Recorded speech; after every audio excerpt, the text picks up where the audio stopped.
we've been featuring rounds of the 2019 Philippine Autocross Championship Series on race weekend since its flag-off this year. Following the progress of the overall and class championships, it was well worth the coverage as it was full of great performances from championship contenders as well as newbies to Autocross. We're now in the 8th and final round of this year's season. Highlights and interviews are up next.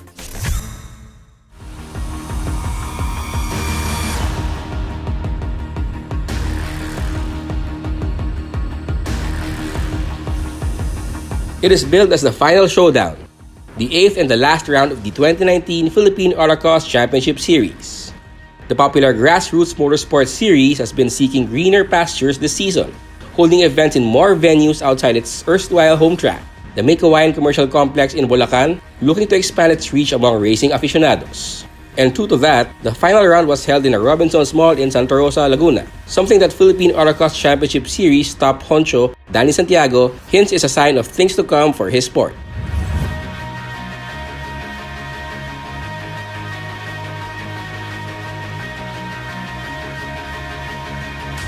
On the sidelines of the 8th and final round of the series, while a sound of cars of drivers completing their final runs continue to reverberate around the short and tight course marked out by pylons, Danny Santiago is assessing the 2019 Autocross season.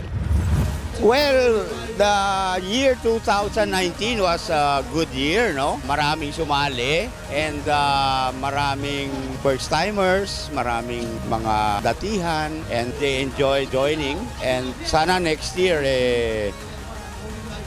ganun pa rin or more. This success is emboldening Danny to pursue the expansion of the series outside of Metro Manila and nearby provinces to regions farther south. Marami na sumasali from other regions and they're also enjoying the autocross, and next year we will be expanding again, hopefully, to Visayas and Mindanao. Even before the 2019 is over, Danny appears to be already preparing for the big expansion next year and experimenting with innovations to continue fanning interest in the sport. For this year, we have about 3 more races, specials, invitational. Kung saan-saan, we have an experimental night race. Pasasara natin yung ilaw para mahirapan sila. And we have some provincial races in Luzon. We have one in Bohol upcoming. And we have maybe one more in Davao on December. And then next year, maybe we can get into the series na for Visayas, Mindanao.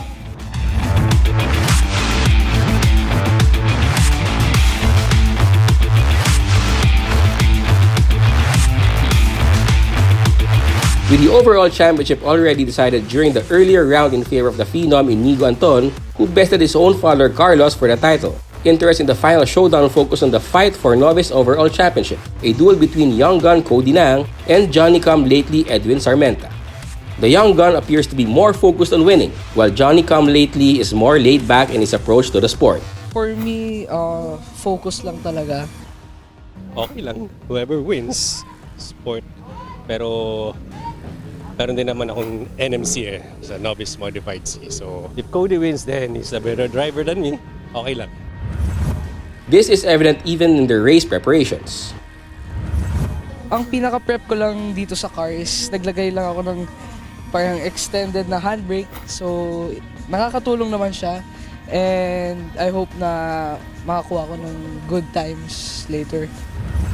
Preparations for this ones, actually wala pa akong tulog kasi umuwi ako like 12 o'clock last night. And so, chinek ko lang yung pressure, tire pressure, chinek ko yung water level, oil level, yun lang.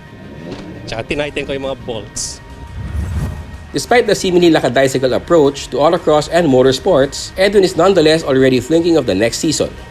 So malamang next season, nasa experience class na ako, so more practice for me.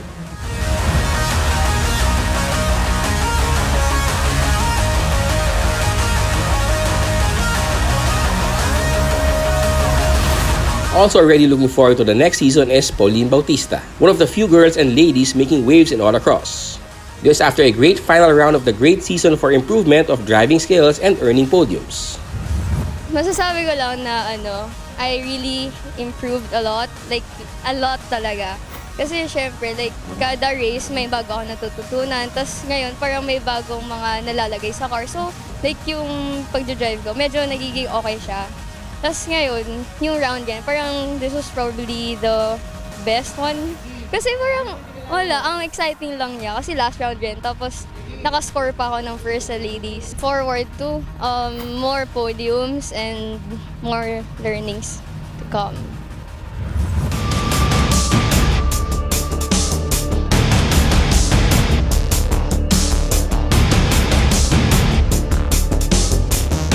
This season of Autocross has attracted more and more racers to the sport.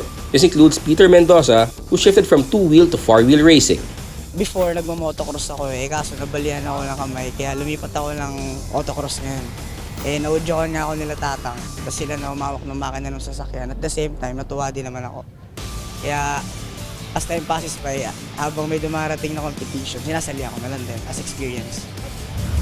After a number of rounds competing in Autocross this year, Peter Mendoza is looking forward to next season.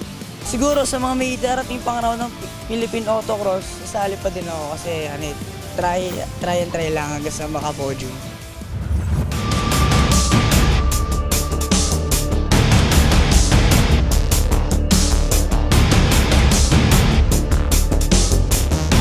Near the end of another successful Autocross season, Danny Santiago is proud to see those he calls his drivers competing in other forms of racing and hopes to see new drivers coming into Autocross.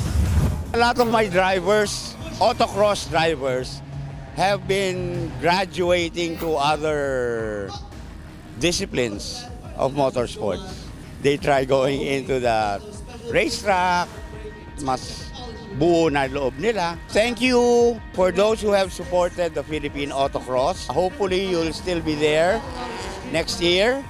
For those interested to join and who are joining, mag-update lang kayo sa Facebook ng Philippine Autocross. And see you.